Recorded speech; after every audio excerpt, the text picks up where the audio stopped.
choya kana. Anguya zvo. Wakanza uende kurandani ke. Zero. Nani? Atakura something hard. Bata nzimwa Yo ndinofana kuisa kurandani. Iyo nemfesi wako prisira indakani. Ndindo mara mimi. Ndakamuti prisira ziri sei chimo. Ukamisa agri kwacho wakamwenda. Wakamwenda una dengu no mali. Komisa agri masino hana kuziya kushuka. Masungu akakwata. Akakwata.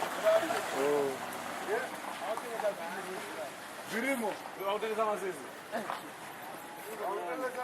Wanesha bhini remoto. Wanesha bhini mbazi. Saka masvingo amukunda pakunaka. Saka wakanaka kupfuura masvingo.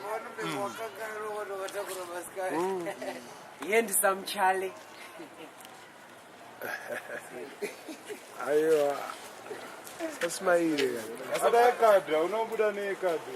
Biranezro raichemera kadra. Ngambo ramapozi kadra. Mira nimbofinya maoni. Finya. Manga jamaa hiyo. Ana hizo wakati murusangana kupinda masvingo munani Mwezi uyu muna August.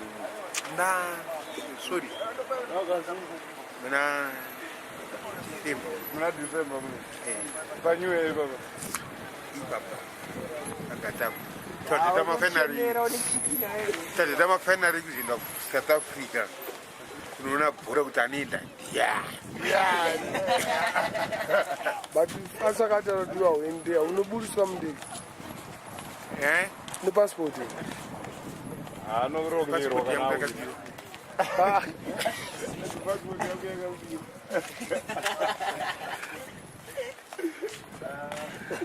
Yakabiwa ri. Yakabiwa Last week.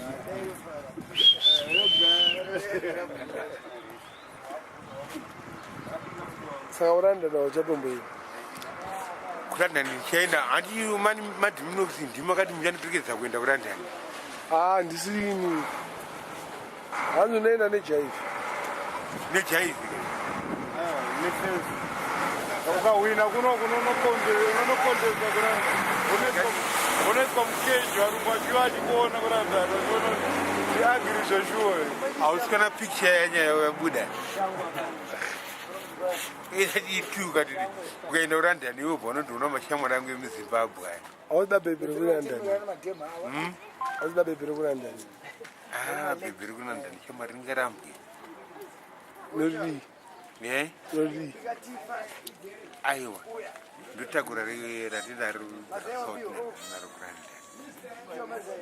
Mugara South. Canada, uri kuya Canada. Canada ndiko ndikutodawo kulipo. Zvari. Dzingani makanyeni. Pakapera 3 weeks. Unondomva kuti